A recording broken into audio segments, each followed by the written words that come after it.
Lita, besok datang jam 10-an aja, ucap Bagas saat aku duduk di mobil.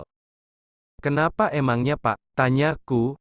Kamu kan udah lembur sampai malam hari ini, besok jadinya datang ke kantor agak siangan aja, ucap Bagas. Kan lembur saya dibayar Pak, atau jangan-jangan nanti Bapak gak approve lembur saya lagi. Saya laporin di snaker kalau gini caranya, cerocosku. Lembur kamu saya bayar kok, cuman kamu kasihan aja capek kalau besok harus ngantor pagi-pagi, ucap Bagas. Pak, kenapa gak patah hati dari kemarin-kemarin aja sih, kekehku? Kamu ngomong apa? Sinis Bagas. Enggak Pak, saya gak ngomong apa-apa, ucapku. Saya dengar tadi kamu ngomong apa, cibir Bagas. Maaf Pak, ucapku. Lita, makasih ya. Ternyata bener kalau saya ngerjain banyak kerjaan, saya jadi gak kepikiran Lea, lirih Bagas. Saya juga makasih sama Bapak udah kerja keras, jadinya kerjaan saya ringan, ucapku. Kok kamu nyebelin sih lama-lama, cibir Bagas. Bapak lebih nyebelin kok, ucapku. Besok kamu datang jam 8, beliin saya sarapan nasi uduk komplit, ucap Bagas. Ampun Pak, saya emang nyebelin kok. Beda sama Bapak yang ramah tamah dan rajin menabung, ucapku. Bagas tertawa mendengar penyesalanku. Nasib-nasib punya bos labil kayak gini. Keesokan harinya aku datang sekitar jam 9 pagi. Aku berniat untuk nongkrong di pantry karena Bagas belum datang dan kerjaanku cukup santai hari ini. Hai Lita, sapa semua orang yang ada di pantry. Wah, rame bener, kekehku. Sini-sini, kita lagi ngegibahin bos kamu, kekeh Naura. Feeling gue kayaknya cuman gosip deh, itu Pak Bagas sama Lea Reza memulai gosip di pagi hari. Iya bener, kemarin Lea syuting di sini, Pak Bagas malah milih ketemu mitra di luar, ucap Andri. Kalau mereka beneran ada hubungan, gak mungkin lah Pak Bagas lebih milih keluar dibanding nemenin ayang bebnya di sini, tambah Irma. Terus nih ya, Pak Bagas datang ke kantor sekitar jam 4 sore, tapi gak ada tuh doi pergi ke tempat syuting, ucap Reza heboh. Mereka cuman temenan aja kali, gak pacaran, ucap Naura. Mbak, gak dicariin Bu Farah, tanyaku. Aku heran, Naura adalah sekretaris paling sibuk. Jarang sekali dia bisa santai di pantry seperti ini. Bu Farah lagi ke bank, ucap Naura. Ih si Lita gak seru deh, malah ngalihin topik, cibir Andri. Gue kagak tertarik sama roman picisan kayak gitu, cibirku. Biasa sih ya, kalau jomblo biasanya kesel liat orang yang lagi kasmaran, ledek Reza. Sialan lo, aku menyentil dahi Reza, jadi kesimpulannya, Pak Bagas sama Lea temenan aja nih, selidik Andri. Kayaknya gitu sih, komentar Irma. Guys, kalian gak kerja? Tanyaku pada orang-orang yang berada di sana. Bapak HRD-nya aja di sini, satu aja lah, kekeh Naura. Gue lagi bikin kopi, biar seger, ucap Andri. Alasan aja lu, cibirku. Heh, lu sebagai sekretarisnya masa gak tahu sih hubungan Pak Bagas sama Lea, ucap Andri. Wani piro, tantangku, dasar matre, sinis Reza. Bos udah gak rese lagi, tanya Andri. Labil dia, kadang baik kadang resek, curhatku. Semangat Lita, ucap Naura. Makasih Mbak, lirihku.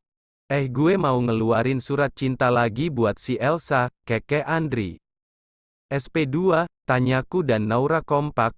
Yuhu, dia ketahuan bocorin harga tender kita pas lagi mabok, ucap Andri. Gila, jerit Naura tertahan. Kok bisa, tanyaku. Pak Bakir ngamuk-ngamuk, terus langsung nyuruh gue ngeluarin SP2, ucap Andri. Syukurin, pecat aja sih dia, kenapa orang kayak gitu masih dipertahanin, tanya David yang entah dari kapan ada di sini. Ya lu tahu sendiri dia tuh titipan direktur pemasaran yang dulu, ucap Naura. Sekali lagi dia bikin perkara, udah dadah bye-bye, ucap Andri. Gue balik duluan ya, masih banyak kerjaan, ucapku. Ayo semua kerja-kerja, jangan gosip aja, ucap Andri. Dihlu ketua gengnya, cibir Naura. Lita, kok kamu jam segini udah dateng? Saya kan nyuruh kamu jam 10 masuk kantor, tanya Bagas. Di rumah juga ngapain, Pak, ucapku sambil menyajikan nasi uduk komplit dan susu almond. Bener-bener karyawan teladan, kekeh Bagas. Tok, tok, pintu diketuk dari luar. Lea. Aku sedikit terkejut membuka pintu. Aku melihat Lea tanpa ditemani oleh Indra. Mau sampai kapan kamu nyuekin aku, Gas? Lea masuk ke dalam ruangan tanpa dipersilahkan. Aku lagi banyak kerjaan, ucap Bagas malas. Kamu kenapa sih? Kamu marah? Tanya Lea. Enggak, jawab Bagas cuek. Aku merasa tidak enak berada di antara mereka. Aku mundur dan berniat kabur daripada mendengarkan perkelahian mereka. Lita mau kemana? Banyak kerjaan ini, teriak Bagas. Aku menghela nafas panjang, mau tidak mau aku kembali ke tempat duduk. Sebenarnya apa sih yang bikin kamu marah? Lirih Lea. Aku gak marah. Aku cuman lagi banyak kerjaan, ucap Bagas dingin. Beneran kamu gak marah? Tanya Lea dengan wajah memelas.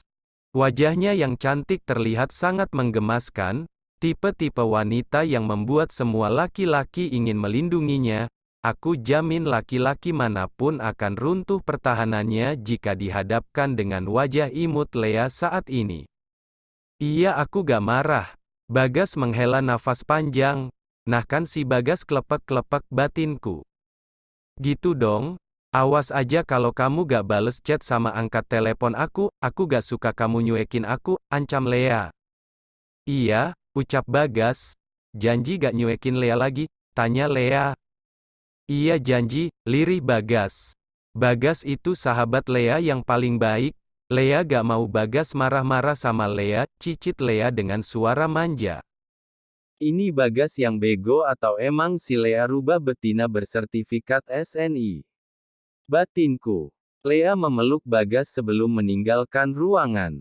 Aku memalingkan pandanganku agar tidak melihat ke arah mereka. Ingin rasanya aku berteriak, "Woi, ini gue di sini, kalian kira gue pajangan woi?" Bagas kembali ke meja kerjanya dan bersikap seolah tidak ada yang terjadi. Ini beneran kayaknya aku hanya dianggap pajangan oleh Bagas. Kamu kok gak nanya? Saya kenapa galau kemarin? Tanya Bagas. Emang kalau saya nanya, Bapak bakalan jawab? Aku balik bertanya. Enggak juga sih, kekeh Bagas. Sebenarnya aku sedikit penasaran, apa yang sebenarnya terjadi di Bali hingga Bagas patah hati. Tapi sepertinya kejadiannya tidak seheboh itu. Buktinya Bagas dengan mudah memberikan maaf pada Lea.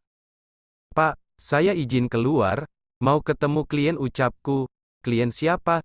Tanya Bagas. Ini kerjaan sebelum saya ditransfer ke sini, mau urusin cashback Pak, jawabku. Oh oke, ucap Bagas. Bapak mau saya pesenin makan siang? Kayaknya saya sekalian makan siang di luar, ucapku. Gak usah, saya nanti makan di luar sama Farel, ucap Bagas. Setelah berpamitan pada Bagas, aku pergi diantar oleh supir kantor untuk menemui Pak Arman. Setelah menyelesaikan urusanku dengan Pak Arman, aku memutuskan untuk makan siang di dekat kantor Pak Arman. Aku memilih sebuah resto yang terkenal dengan kelezatan steaknya. Aku membuka laptop sambil menunggu pesananku datang. Saat sedang asyik mengerjakan pekerjaan, seseorang menepuk pundakku. Lita, tanya seorang pria. Dani, ucapku saat